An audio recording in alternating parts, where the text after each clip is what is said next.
Bonjour et bienvenue sur le podcast Contraste. Ici, on parle de spiritualité et de conscience, entre visible et invisible. Tout ce qui sera partagé ici est le fruit d'un regard subjectif, de l'expérience et du questionnement ouvert. Il y aura parfois des sujets nuancés et parfois moins. Je vous laisse libre de cette écoute et de vos propres questionnements.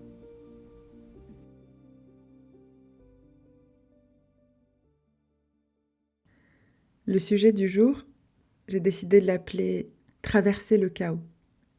C'est un sujet qui touche énormément de personnes, surtout en ce moment.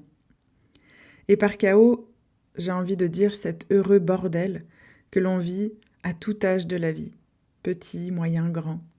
À tout moment de la vie, nous sommes traversés par ces périodes de chaos.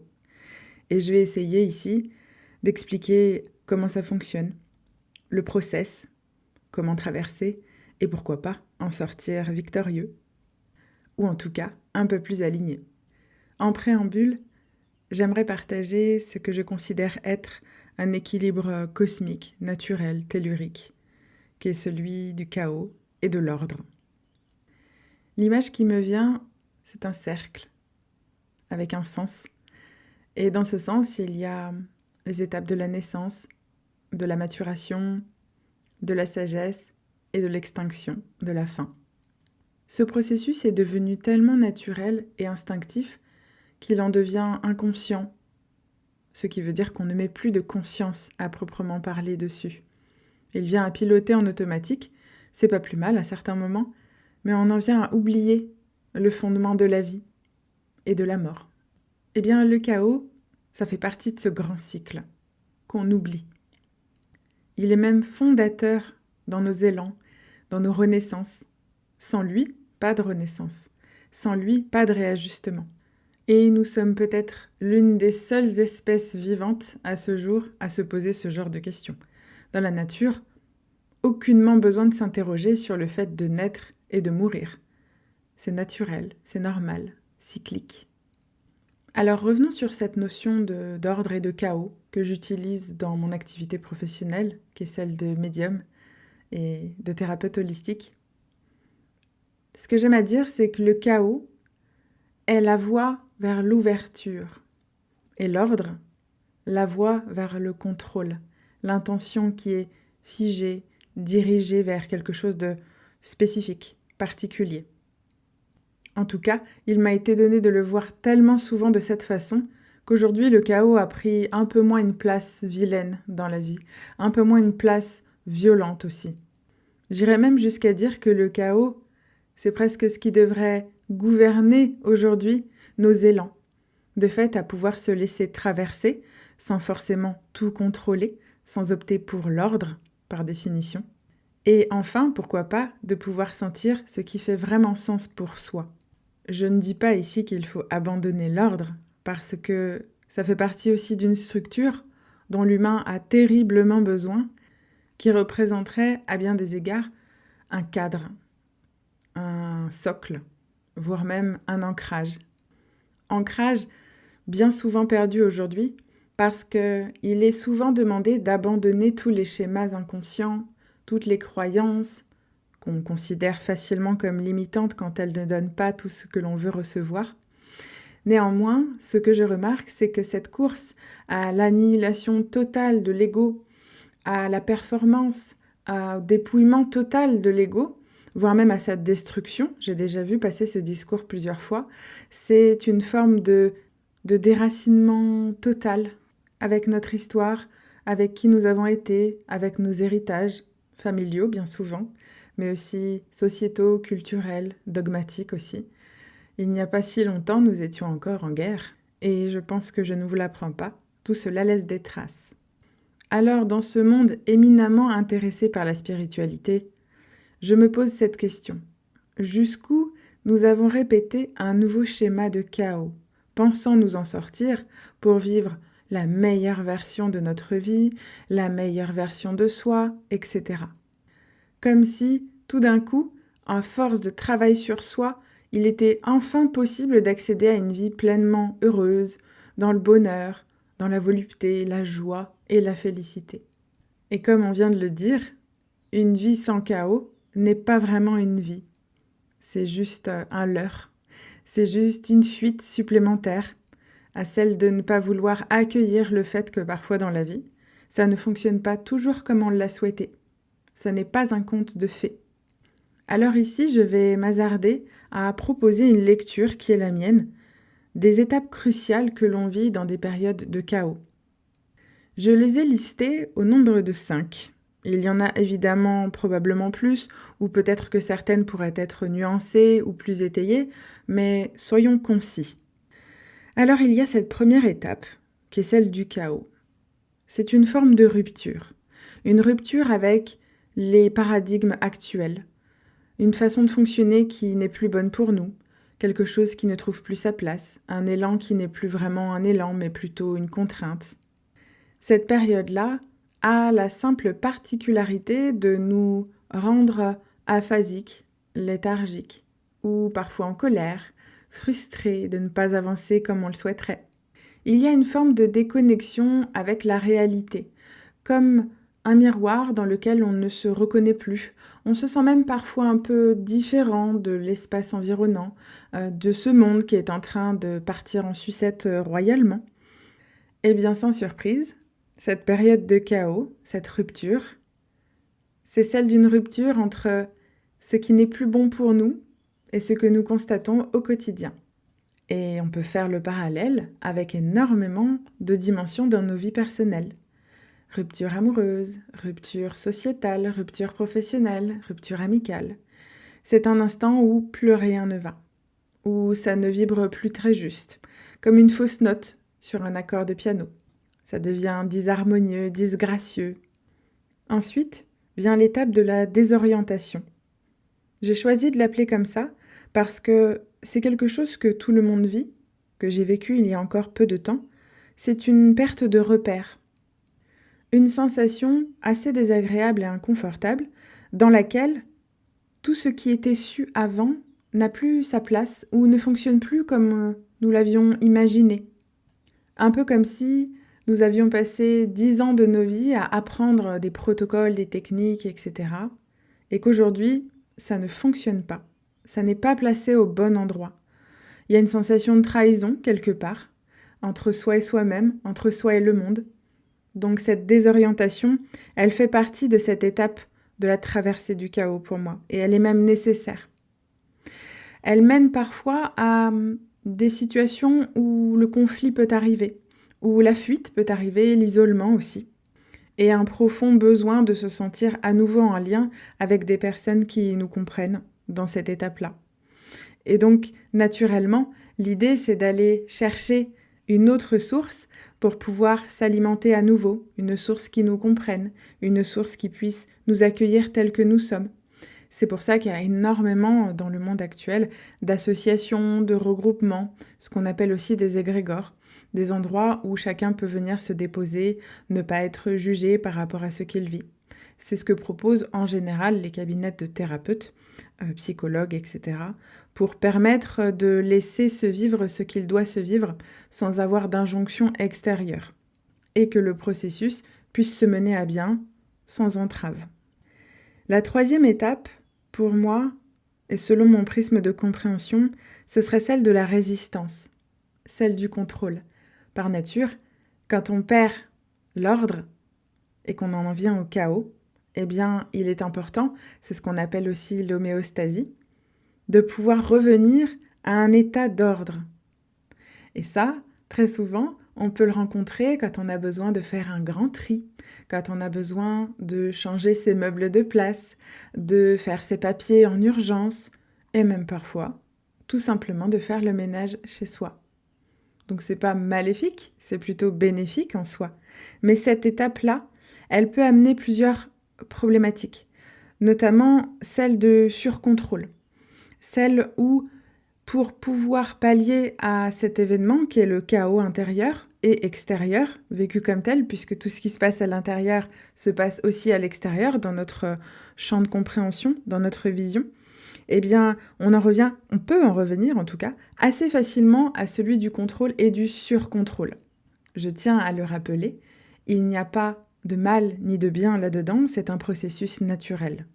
La perte de contrôle est parfois tellement conditionnée au fait de réussir ou d'être dans l'accomplissement de sa propre vie ou de ses objectifs de vie que le contrôle devient une nouvelle sécurité.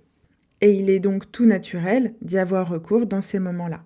Donc par effet de résistance, ce qui parvient jusqu'à nous par le fait du chaos n'est plus contrôlable et donc peut positionner dans une forme d'insécurité. Cette période-là, à mon sens, est parfois la plus difficile parce qu'elle permet de sentir à l'intérieur de soi à quel point nous n'avons plus du tout aucune emprise sur ce qui peut se passer à l'extérieur et à l'intérieur. Et dans cette société profondément masculine, dans l'énergie, j'entends, mais aussi patriarcale, j'ose dire le vilain mot, eh bien, on nous a beaucoup appris à fonctionner sur un mode très linéaire. De ce fait, quand il y a un caillou dans la chaussure ou un grain de sable dans l'engrenage, l'idée c'est de tout de suite redresser le tir et de repartir tout droit devant sur une forme très linéaire, un chemin qui est tracé à l'avance et qui n'a pas le droit de changer. Or, le chaos, c'est tout l'inverse. C'est le mouvement brutal, c'est cet instant où il n'y a plus de vérité extérieure, où il n'y a plus de sensation d'être comme sur des roulettes. Je ferai rapidement le parallèle avec ma propre histoire, qui est celle d'être devenue maman et de ne pas avoir pu comprendre tout de suite ce qu'il se passait à l'intérieur de mon propre corps, le fait de créer la vie, de ne pas forcément la voir en tant que telle, sauf à travers de la peau et un ventre, et d'autres petits événements sympas, eh bien, c'est pareil pour moi. Ça a été une grosse étape de chaos dans ma vie que j'ai très très mal vécue parce que finalement, on peut lire tout ce qu'on veut sur la grossesse, sur la maternité, la parentalité, etc. On ne nous donne pas vraiment toute la notice. Parce que ces moments vécus, pour le coup, vraiment de l'intérieur, sont une forme de nouveau chaos, de nouveaux changements de paradigme, de questionnements divers et variés, de se remettre en question sur le fait d'être un bon parent, d'être capable d'avoir créé la vie facilement, entre guillemets, et derrière de pouvoir assumer ses choix d'être un accompagnant de vie, un guide pour son propre enfant. Fermons cette parenthèse parentale que beaucoup connaissent, je sais que certaines se reconnaîtront. La maternité, le fait de devenir parent, papa, maman, c'est un des plus grands bouleversements qui existent dans nos vies. Et je dirais qu'à l'étape d'une vie, c'est l'exemple typique de ce que c'est que l'ordre et le chaos.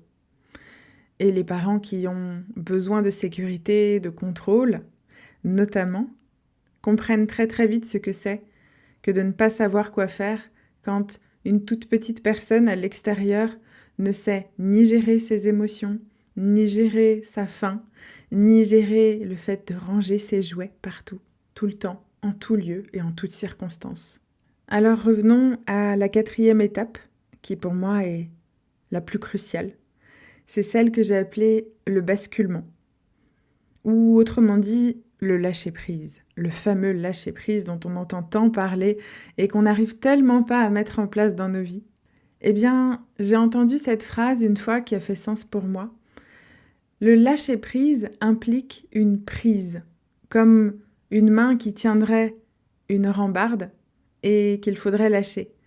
Le lâcher-prise invite à une action. Or, c'est absolument tout son contraire qui est demandé ici. Ce serait presque ce qu'on peut appeler une négation pour le cerveau, puisqu'on va l'inviter à faire tout l'inverse, à arrêter de faire alors qu'on l'invite à faire ce qu'il ne faut plus faire. J'espère que je ne vous ai pas perdu, parce que moi j'ai failli m'y perdre. Et pourquoi, à mon sens, cette étape est l'une des plus cruciales ?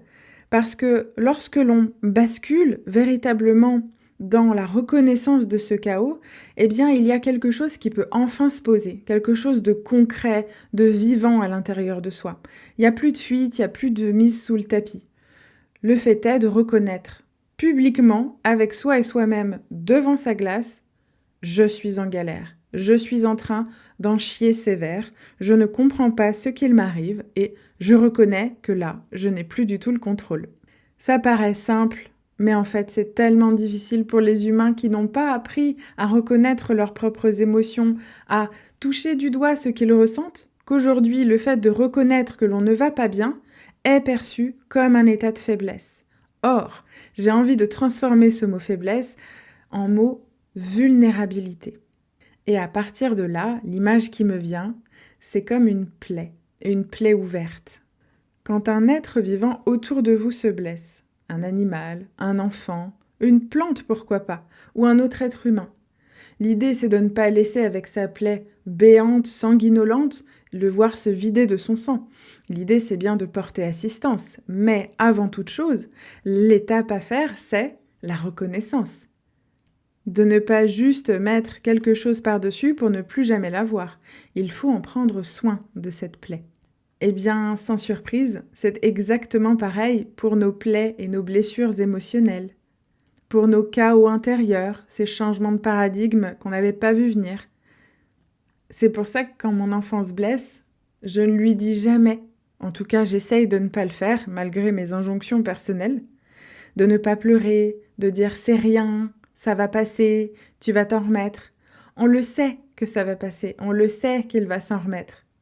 Mais quelque part, le fait de ne pas laisser la place à cet événement majeur dans sa vie qui est celui de s'être blessé, peu importe la dimension dans laquelle il est blessé, c'est de ne pas couper le processus de transformation qui est à l'œuvre. Et ça, quand on est adulte et qu'on n'a pas été calibré correctement à cet endroit, eh bien ça fait des ravages aujourd'hui dans les familles. Et dans les relations interpersonnelles aussi. Alors c'est comme ça que j'aime à définir ce basculement, ce lâcher-prise ou ce laisser-faire. Voilà, je préfère le mot laisser-faire parce qu'il y a quelque chose de plus grand qui est en train de se passer que je ne peux pas contrôler. Et dans ce cas-là, si je bascule, alors je m'autorise enfin le chaos. À partir de là, il y a toute une chimie intérieure qui est en train de se mettre en place. Émotionnelle, spirituelle, énergétique, à plein d'endroits, même corporels. Le fait d'être en lien avec une autre personne qui puisse nous apporter cet espace de sécurité, d'ouverture, de bienveillance, ou que l'on puisse le faire avec soi-même, est en soi une étape de transformation. Donc on en arrive évidemment à la 5e étape, qui pour moi est celle de la transformation, que j'appelle aussi la renaissance. C'est un moment où, enfin accueilli dans le chaos, la désorientation, la résistance, le basculement, il peut y avoir renaissance, il peut y avoir redécouverte, réajustement d'autres choses. Et de ce fait, on peut tout à fait faire un parallèle avec l'alchimie, que j'aime beaucoup dans son rapport très logique et pragmatique à l'être humain, c'est le fait de transformer le plomb en or. Et il y a 3 étapes cruciales qu'on pourrait aussi étayer encore pendant des heures, mais je vous en donne les 3 étapes principales, à savoir la numéro 1, qui est le nigredo, que l'on appelle l'œuvre au noir, le chaos. C'est un moment d'effondrement, de confusion, de perte de repères et de décomposition de l'ancien. C'est dans ces moments-là où on se confronte à son ombre. C'est exactement le moment où la vie ne ressemble plus à ce qu'on connaît, mais où rien de nouveau n'est encore là. C'est le flou et le brouillard, autant dire, c'est la merde.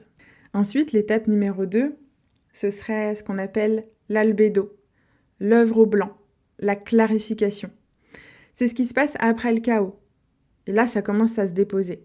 Il y a le fameux tri qui arrive, la prise de conscience, le nettoyage émotionnel, et il y a une forme de retour à une forme de calme, fragile, encore un peu vulnérable, mais c'est quand même une phase où on voit plus clair. C'est pas encore stable. On sort du brouillard, mais c'est pas tout à fait reconstruit. L'albédo, c'est quand le chaos commence à faire sens, même si tout n'est pas encore réglé. Et enfin, la dernière étape, ce serait le rubédo, l'œuvre au rouge, on va dire l'intégration. Là, on est vraiment dans l'incarnation, on est dans la redescente dans le corps. C'est une forme de réconciliation intérieure, une nouvelle posture, là où le réajustement semble agir sur un alignement qui est plus juste pour soi. Et là, on peut passer véritablement à l'action incarnée. On sent qu'il y a un changement qui s'est opéré, on n'est plus la même personne, c'est plus stable, plus ancré. Ça ne veut pas dire tout va bien, ça veut dire je suis devenue quelqu'un qui peut rester ici, dans le centre, et observer sans être complètement terrassé. La cerise sur le gâteau, c'est qu'on peut vivre plusieurs chaos en même temps. Et qu'on peut aussi revenir en arrière. C'est absolument pas ni linéaire, ni constant. La seule chose qui est constante, c'est le changement. Et comme je suis une personne super chouette, je vais vous donner 2 ou 3 tips pour passer ce chaos. Par contre, avant tout, j'aimerais dire 2 ou 3 choses sur les illusions autour du chaos. L'humain a cette faculté assez extraordinaire, il faut l'avouer, dans ses phrases d'autoconviction. Il faut aller vite et mieux, tout de suite. Je dois comprendre tout de suite. Je dois garder le contrôle. Et le pire de tous, mais le meilleur, ce qu'on appelle le spiritual bypass. C'est vouloir s'élever immédiatement au lieu de traverser. Donc là, on va avoir affaire à des personnes qui vont tout de suite aller chercher les compréhensions spirituelles, les autres dimensions plus élevées, etc., pour immédiatement transcender le chaos sans même le voir, sans même avoir envie de le traverser. C'est de la fuite. J'ai bien conscience que ce que je transmets ici va un peu à contre-courant de ce qui est souvent proposé sur les chaînes de développement personnel, sur Internet et compagnie. Mais une chose est certaine, de mon point de vue, on ne traverse pas le chaos en le contournant. Il vaut mieux s'équiper d'un bon parapluie et d'être sous la tempête. Parfois, c'est encore ce qu'il y a de plus salvateur pour soi. Et pour les plus aguerris, on finit par être tout nu, sous la pluie, en attendant que l'orage passe, et parfois on apprécie même quelques gouttes de pluie. Alors maintenant, j'en viens à comment traverser concrètement ces périodes de chaos. Je vais pas être très originale, ça va pas être ni spectaculaire ni miraculeux, mais j'ai 2-3 techniques qui, moi, me permettent de le traverser le plus en douceur possible. Parce que parfois, on en a fini avec les extrêmes, à se faire du mal et à adorer ça. Parfois, on peut aussi choisir de la douceur, même dans ces moments-là. Par exemple, le fait de ralentir, de sentir quand autour de nous et à l'intérieur de nous, il y a une surexcitation, une surstimulation en lien avec le mental, évidemment, c'est toujours le meilleur copain dans ces moments-là, qui va construire toute une forme de scénario catastrophique, la fin du monde est là. Eh bien, l'idée, c'est de pouvoir, en ralentissant, revenir au corps, par la respiration, par la marche, par le silence aussi parfois, mais aussi par quelques techniques corporelles, somatiques, qui permettent de réguler le système nerveux qui, dans ces moments-là, est complètement au sol. Et il y a aussi d'éviter, si possible, la surconsommation d'outils, qu'ils soient spirituels ou autres, mais vraiment de revenir à une forme de simplicité. Je sais que certains vont fulminer à l'écoute de ce que je vais dire, mais parfois, quand c'est le chaos, il vaut mieux se mettre devant un bon film qu'on a vu déjà 150 000 fois, un repas qui nous fait du bien, qui nous tient au ventre, et juste s'accorder un moment de répit dans ce chaos. Ou pourquoi pas une lecture si on n'est pas très cinéphile. Et enfin, de pouvoir s'entourer, mais bien choisir de qui on s'entoure. Ça, c'est le plus important. Le lien, c'est ce qui permet de pouvoir renouer. Là, je pense que c'est une définition tout à fait simpliste et néanmoins très simple, mais renouer avec des personnes de confiance qui vont pouvoir nous accueillir, juste nous écouter sans forcément chercher de solution à notre problème, c'est déjà un tips énorme. Donc ça implique de pouvoir exprimer son chaos, demander de l'aide, mais aussi avoir conscience de l'endroit où nous sommes, à quels endroits nous avons besoin de l'autre et à quel endroit nous avons envie que l'autre vienne à notre secours et nous sauve à notre place. C'est un autre sujet, j'en parlerai peut-être dans un autre épisode si ça vous intéresse. Je vous laisse me dire dans les commentaires. Et enfin, quand on n'a pas forcément la possibilité d'être en lien immédiatement avec des personnes, ça peut se passer parfois en pleine nuit, ça peut se passer parfois isolé du monde, on n'a pas de réseau, on n'a pas l'accès à l'humain. On peut écrire, déposer, vider, se parler à voix haute, écouter de la musique, nous permettre de libérer ce qui est à l'intérieur de nous. Il y a énormément d'outils que nous avons oubliés, mais bel et bien à notre disposition. Aujourd'hui, c'est tellement plus facile de prendre son téléphone, il fait office d'assistant personnel, il y a tout, on peut écrire, on peut écouter de la musique, etc. Autant s'en servir dans ces moments-là à bon escient. Malgré tout, toutes ces tips, ce ne sont pas des recettes miracles, ce sont des points d'appui, des points d'ancrage dans cette réalité, des soutiens. Et bien entendu, une des composantes les plus importantes pour traverser ces chaos complètement nécessaires à chaque être vivant, c'est le temps. Et tout particulièrement dans ces moments de chaos et de traversée, le temps vient à se contracter, à s'étirer, à s'étioler même. Et je pourrais vous parler encore des heures et des heures de l'instant présent, etc. Je sais bien comme il est difficile de se connecter à l'instant présent quand l'instant présent veut dire chaos, terreur, violence.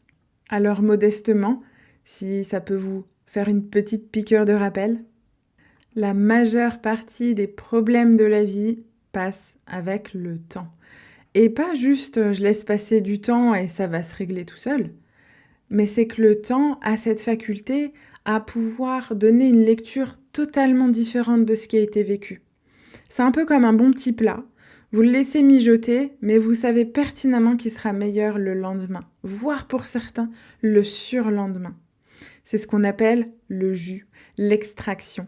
Comme un événement arrive à l'instant T, à une lecture parfois paniquée, violente, scénarisée à l'extrême, et parfois quelques temps après, eh bien ça n'a plus du tout la même portée, parce qu'il y a du temps qui s'est passé. Il y a un processus à l'œuvre qui est bien évidemment spirituel, énergétique, corporel, émotionnel, qui s'est mis en place un peu malgré nous ou un peu naturellement, on va dire ça comme ça, qui, une fois mis en place et suit son cours de façon naturelle, c'est pour ça que la résistance est très difficile dans ces traversées du chaos, eh bien, nous permettent d'avoir une lecture différente, même une sensation différente, et permettent d'accueillir les éveils de conscience, les prises de conscience et les nouvelles identités, j'y arrive tout de suite, donc suite à la transformation, qui peuvent émerger.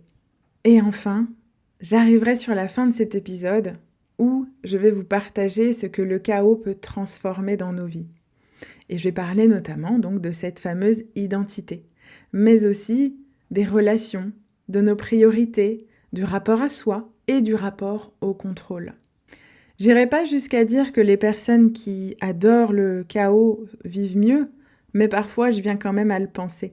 Il y a cette forme de tranquillité, de sérénité quand quelque chose se vit qui n'est pas confortable, se pose à l'intérieur de quelqu'un qui sait tout simplement que c'est un processus normal et naturel de la vie de tout être vivant. Et je vais faire un très rapide parallèle avant de vous quitter. C'est comme dans une relation. Vous avez une relation amoureuse pendant des années, il se passe ce qui se passe, et la relation vient à se terminer. Rupture. Parfois, on est un peu désorienté, on perd nos repères, on a vécu pendant des années avec la même personne, on a eu des habitudes, des trains de vie. Là peut arriver ensuite la résistance, le contrôle. C'est de sa faute, ou j'aurais pu mieux faire, etc. Chacun y va de son petit secret. Ensuite, il y a le basculement. Il faut lâcher prise à cet endroit-là. Voilà, on n'a pas le choix. Il faut recommencer encore et encore, avec tout ce que ça implique. Et enfin, la transformation, la renaissance, la nouvelle rencontre. Eh bien, ce qui se passe après le chaos, quand on a compris pourquoi on avait vécu ce chaos, surtout, là on est bien dans cet exemple-là, c'est j'arrive face à la nouvelle personne, conscient ou consciente de ce que j'ai vécu, de ce qui constitue mon humanité, ma spécificité, ma singularité, et je peux enfin le déposer à la personne en face, qui va pouvoir apprendre mieux à me connaître, mais avec moins de masques encore. Et c'est de là que peuvent naître de nouvelles histoires, plus claires, plus tranquilles, parce que si on est tranquille avec notre propre histoire, eh bien en face on n'aura aucun mal à dire « je suis passé par là, voici l'enseignement que j'en ai tiré, et voici ce qu'aujourd'hui je suis capable d'accueillir et de donner ». Et on peut évidemment faire le même parallèle dans nos relations interpersonnelles, amicales ou professionnelles, pourquoi pas aussi. Et ce qu'il en résulte de cet après-chaos, c'est que plus rien ne redevient comme avant. Il y a plus de clarté, mais il y a aussi plus de simplicité quelque part, moins d'illusions, plus de vérité, et surtout une forme de solidité intérieure qui est différente. Je dirais pas que c'est forcément mieux, mais c'est peut-être plus juste pour soi. Alors, fort de cet épisode, j'espère que ça en aura éclairé certains et certaines, parce que cet épisode m'a été quand même fortement demandé. Et j'ai bien conscience que la vie d'aujourd'hui ne nous apporte pas toujours les solutions à l'instant T pour pouvoir traverser ces moments-là. Cependant, ce dont je suis convaincue aujourd'hui, par l'expérience, par les rencontres, par mon métier, c'est qu'un humain qui ose traverser son chaos comme étant quelque chose de naturel et de sain pour lui, c'est un humain qui demain pourra aider l'autre à traverser son propre chaos, rien que par une présence, rien que par une simple écoute, un moment choisi entre deux humains qui cheminent ensemble, qui ne cherchent pas à se sauver l'un l'autre, mais qui pour autant arrivent à déposer les cartes sur la table, en parlant sincèrement avec le cœur, sans porter de masque, ou en tout cas le plus possible, et d'être authentique. C'est ça la voie du chaos. Pour moi, c'est la voie de l'authenticité. C'est la voie de la simplicité. Mais c'est aussi une voie qui n'a pas besoin de rendre beau, qui n'a pas besoin d'embellir le chaos, qui n'a pas besoin d'en faire non plus toute une histoire pour se victimiser à nouveau. Alors voilà, cet épisode touche à sa fin. Je vous remercie de m'avoir écouté. Encore merci pour vos partages, vos retours. Ils ont été quand même assez nombreux, malgré l'âge du podcast qui est quand même récent. Je vous remercie pour vos propositions et je vous dis à tout bientôt pour un prochain épisode.